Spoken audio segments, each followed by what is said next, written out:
नमस्कार, सत श्री अकाल, आदाब। मैं अन्नू कपूर हाजिर हूं और आज की महफिल की शुरुआत कर रहा हूं काका हाथरसी की कुछ पंक्तियों के साथ। काका जी फरमाते हैं, जन गण मन के देवता अब तो आंखें खोल, महंगाई से हो गया जीवन डामाडोल। जीवन डामाडोल खबर लो शीघ्र कृपालु, कलाकंद के भाव बिक रहे बैंगन आलू। कलाकंद के भाव बिक रहे बैंगन आलू, कहें काका कवि दूध दही को तरसे बच्चे, 100 रुपए के किलो टमाटर वो भी कच्चे। काका बहुत सुंदर लिखते थे। मेहरबान दोस्तों, महंगाई एक ऐसी चीज है जो विश्वास मानिएगा जब देखो तब मौजूद रहती है, मौजूद रही, मौजूद है और मौजूद रहेगी। जब हम छोटे थे तो हमारे माँ बाप कहते थे कि कितनी महंगाई है, 2.5 रुपए किलो चीनी हो गई, बताइए आप, 5 रुपए किलो हो गया है असली घी। जब हम बड़े हुए तो हमने भी कहा कि देखो कितनी महंगाई है यार, चीनी 20 रुपए किलो हो गई यार, पेट्रोल 80 के पार हो गया है। हमारे बच्चे भी जब बड़े होंगे तो विश्वास मानिएगा वो भी यही कहेंगे, dude there are everything is so costly, is so pricey, look at the milk, 500 rupees litre. ये हमारे बच्चे कहेंगे। हमारे बचपन में when I was a kid, या इट वाज 40 रुपीज लीटर। उनके टाइम पे हो सकता है पेट्रोल का भाव 800 रुपए लीटर हो जाए। तो मेरा अपना ये ऑब्जर्वेशन है कि महंगाई कभी भी कम नहीं हुई है, लेकिन शो मस्ट गो ऑन। और since show must go on, इसलिए आज जो कहानियां मैं आपके लिए लेकर आया हूं उनमें शामिल है महमूद और उनके परिवार से जुड़ा वो किस्सा जब उन्हें पिता की वजह से एक होटल के अंदर बंद कर दिया गया और कहा गया कि जो बैलेंस बाकी है किराया नहीं दोगे तब तक यहां से बाहर नहीं जाने दिया जाएगा।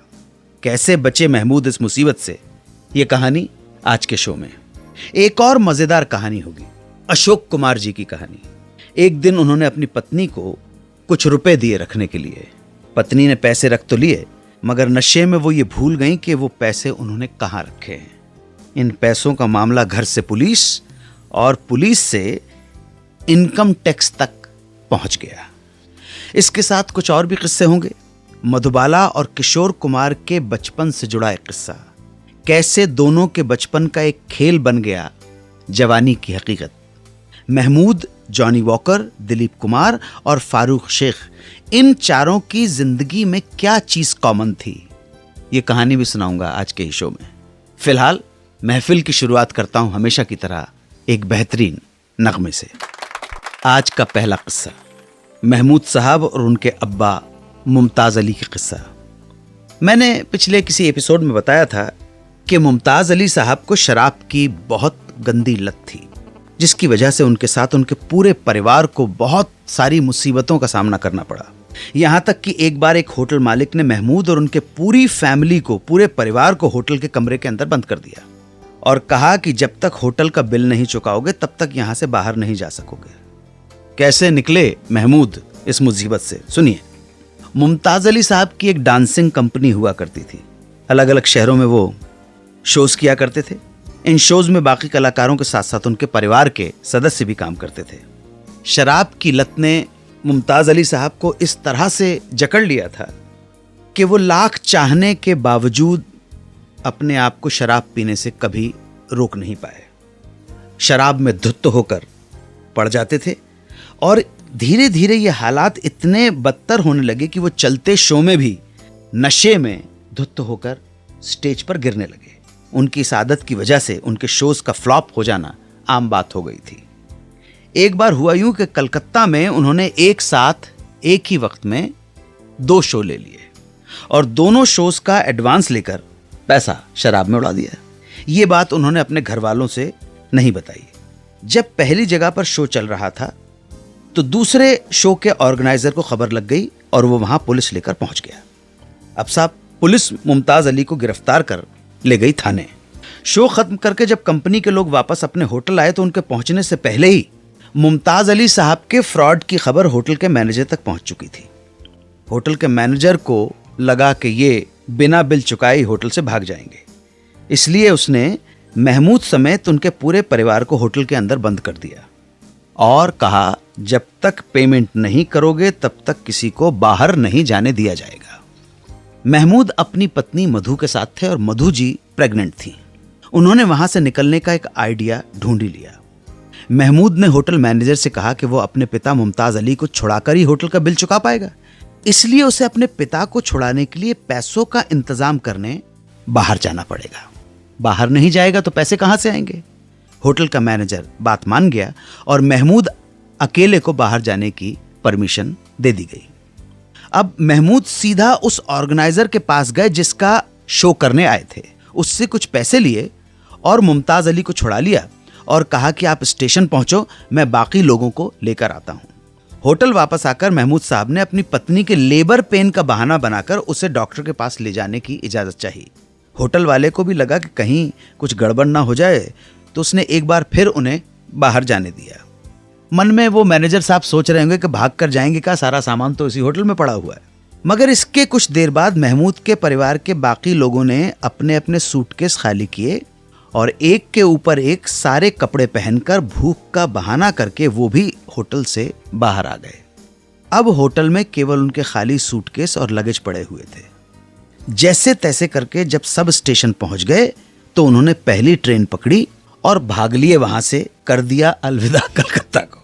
अपने पिता मुमताज अली की शराब के कारण महमूद और उनके परिवार ने यही नहीं, इससे भी ज्यादा खराब दिन और हालात देखे, मुसीबतें उठाई। पिता की इसी हालत को देखकर महमूद साहब ने फैसला कर लिया था कि वो जीवन में शराब को कभी हाथ नहीं लगाएंगे। इस बला से, इस जहर से हमेशा दूर रहेंगे। बॉम्बे टॉकीज।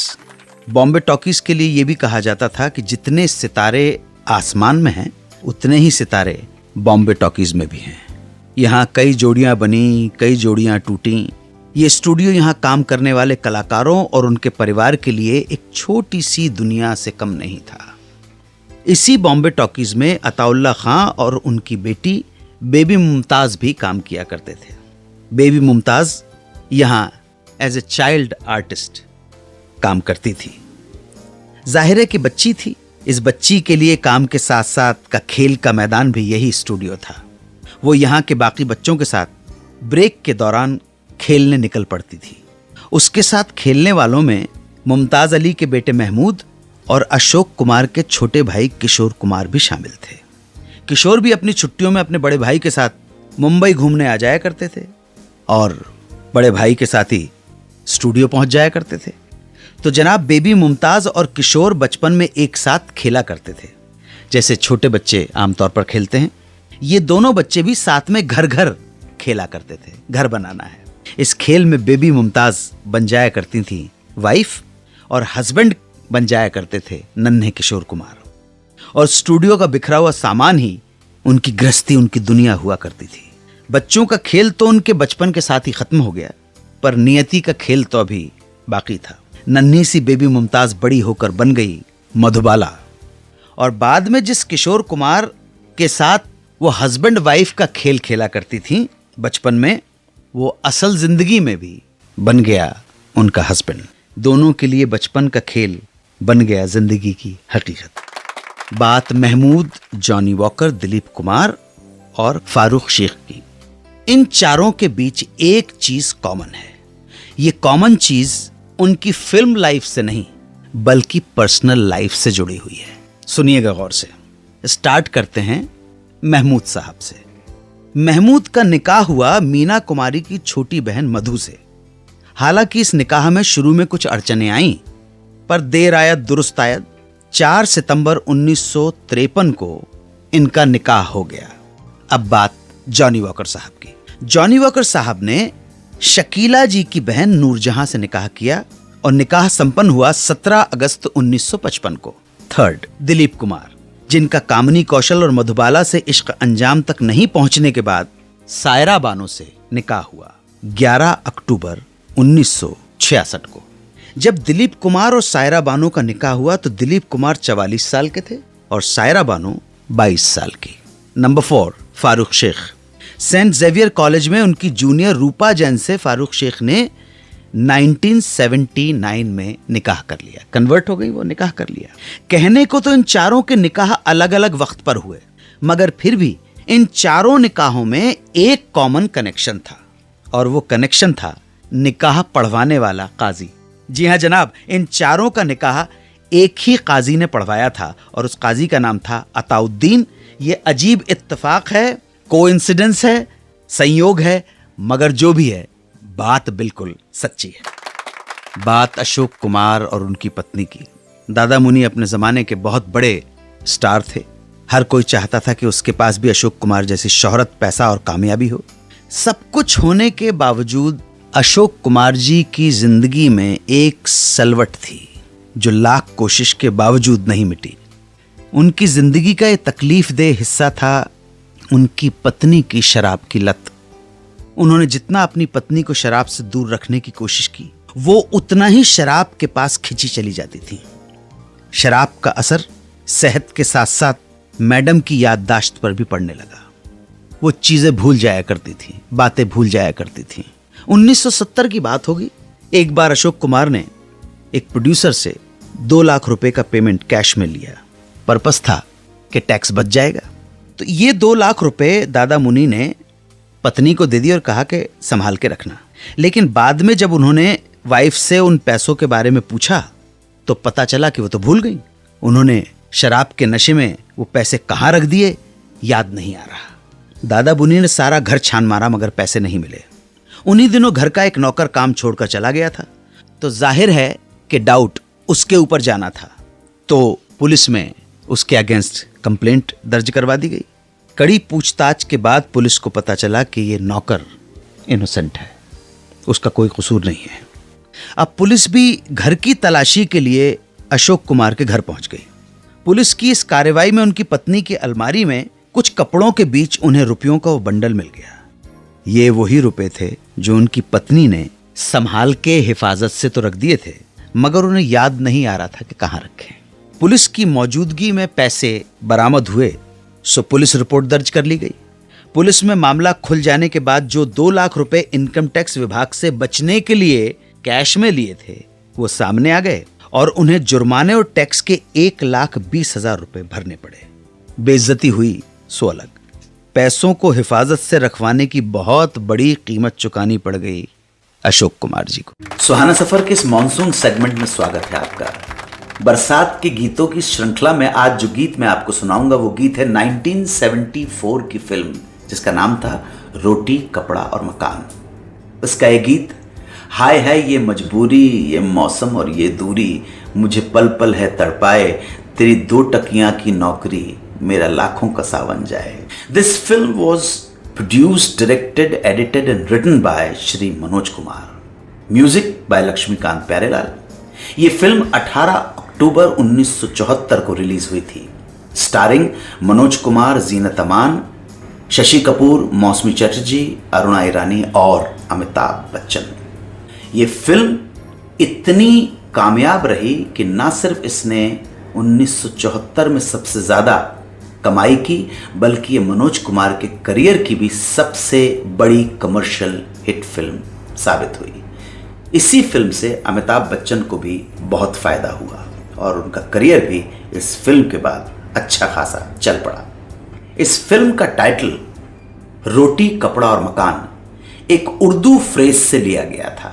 इस फ्रेज को पाकिस्तान के प्रधानमंत्री जुल्फिकार अली भुट्टो ने 1970 के पाकिस्तानी जनरल इलेक्शन में काफी पॉपुलर कर दिया था। फिल्म रोटी कपड़ा और मकान को फिल्म फेयर के 8 नॉमिनेशंस और 3 अवार्ड्स मिले थे। फर्स्ट अवार्ड मिला था मनोज कुमार को बेस्ट डायरेक्टर का, दूसरा अवार्ड मिला था महेंद्र कपूर को बेस्ट प्लेबैक सिंगर का और गाना था और नहीं बस और नहीं, और तीसरा अवार्ड बेस्ट लिरिक्स के लिए संतोष आनंद को मिला था। गाना था मैं ना भूलूंगा मैं ना भूलूंगी। इस फिल्म में टोटल 5 गाने थे, जिसमें से एक गाना आज भी उतना ही रेलेवेंट है जितना 40 साल पहले था।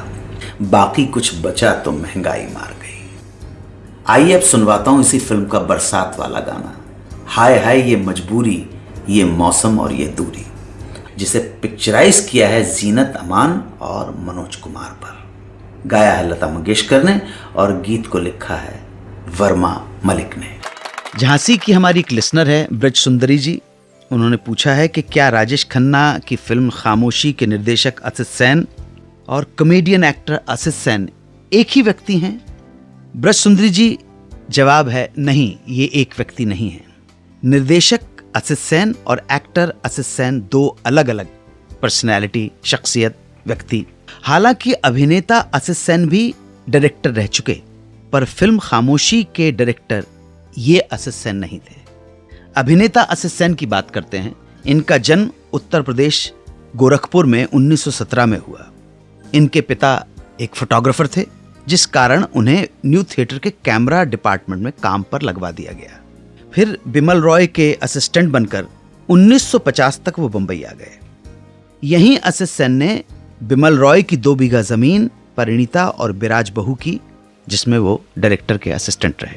इसके बाद उन्होंने 1956 में परिवार और 1957 में अपराधी कौन, इन दोनों फिल्मों का इंडिपेंडेंट डायरेक्शन भी किया। अभिनेता असित सेन जी का निधन 18 जुलाई 1993 को हुआ।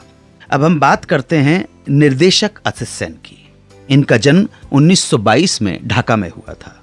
शुरुआत की कलकत्ता के न्यू थिएटर से और बिमल रॉय के साथ 1950 में ये भी बंबई आ गए। इन्होंने स्वतंत्र रूप से जो फिल्में डायरेक्ट की, उनमें खामोशी के अलावा ममता, गाने गुनगुना दीजिए ममता के। रहते थे कभी जिनके दिल में हम जान से भी प्यारों की तरह बैठे हैं उन्हीं के कूचे में हम आज गुनहगारों की तरह, हम आज गुनहगारों की तरह। मजरू साहब का गीत है, छुपा लो यूं दिल में प्यार मेरा के जैसे मंदिर में लो दिए रहें ना रहें हम। दादा असित सेन ने बहुत कमाल की फिल्में की हैं। ममता फिल्म, सुचित्रा सेन और धर्मेंद्र भी थे इसमें, दादा मुनि भी थे। दूसरी फिल्म शराफत, बहुत खूबसूरत फिल्म है ये। इसमें भी धर्मेंद्र और हेमा मालिनी की जोड़ी है। Music by Laxmikant Pyarelal and written by Anand Bakshi. सारे के सारे 9 या 8 गाने जितने, सब लता मंगेशकर ने गाए। एक भी इसमें मेल सोलो नहीं है। इसका ही गाना था वो, शरीफों का जमाने में अजीबस हाल ये देखा के शराफत छोड़ दी मैंने, ये भी गाना था। इसमें मास्टरपीस, एक कंपोजिशन, बहुत सारे कमाल कमाल के गाने हैं इसमें। आप सब संगीत प्रेमी लोग हैं, मैं आपको बताना चाहूँगा लक्ष्मीकांत प्यारेलाल की ग्रेटनेस, उनकी कंपोजिशन के बारे में। ज़रा देखिएगा, ये बिल्कुल टेक्निकल चीज़ है, लेकिन जो टेक्निकल चीज़ आम आदमी को भी समझ में आ जाए, असल में वही कृति क्लासिक बनती है। सीधा सीधा है। मुखड़े की कंपोजिशन, दुनिया ने सुन ली है छुप के अपनी प्रेम कहानी, हो राजा जानी, ओए होए राजा जानी, राजा जानी, ओए होए राजा जानी। देखिए सीधी सी का, और जो काउंटर मेलोडी देखिएगा आप, अंतरे में कैसे जाती है। कोई मेरी अटरिया आया, कोई मेरी अटरिया आया, देखा सबने लरजता साया, कल रात छुप के कोई मेरी अटरिया आया, चोर कोई होगा मैं कह के, चोर कोई होगा मैं कह के, बन बैठी अनजानी, हो राजा जानी। देख मास्टर, ये मास्टर्स थे, ये मास्टर्स। कहाँ काउंटर मेलोडी से जाके वापस कितनी खूबसूरती के साथ क्रॉस के अंदर आके आप देखिए कैसे मिलाई है मुखड़े की। दादा असित सेन ने एक और फिल्म डायरेक्ट की थी, अनोखी रात। इसमें गीत इंदिवर जी के थे और एक गीत कैफी साहब ने लिखा है। इंदिवर जी का गीत तो आप जानते हैं, ओहरे ताल मिले नदी के जल में, ये गाना इंदिवर जी ने लिखा। लेकिन जो कैफी साहब का लिखा हुआ इसमें गीत है, बहुत कमाल के। मिले न फूल तो कांटों से दोस्ती कर ली। और भी बहुत सारी फिल्में डायरेक्ट की हैं दादा असित सेन ने। माँ और ममता फिल्म थी, इसमें भी लक्ष्मीकांत प्यारेलाल का म्यूजिक था। दादा असित सेन दोनों हमारे लिए तो दादा थे, एक अभिनेता थे, एक डायरेक्टर थे। एक बार जब अभिनेता असित सेन से पूछा गया कि आप में और निर्देशक असित सेन में क्या फर्क है, तो अभिनेता असित सेन ने अपने अंदाज में बोला, वो छोटे असित सेन हैं और हम मोटे असित सेन हैं। मुझे उम्मीद है ब्रज सुंदरी जी के आपके प्रश्न का जो जवाब जिस तरह से दिया गया है वो आपके साथ साथ सभी लोगों को पसंद आया होगा। अगर आप हमसे संपर्क करना चाहते हैं तो SMS कीजिए, लिखिए बिग स्पेस दीजिए सुहाना सफ़र और लिख डालिए अपना मैसेज या सवाल और भेज दीजिए 55454 पर। जय हिंद, वंदे मातरम।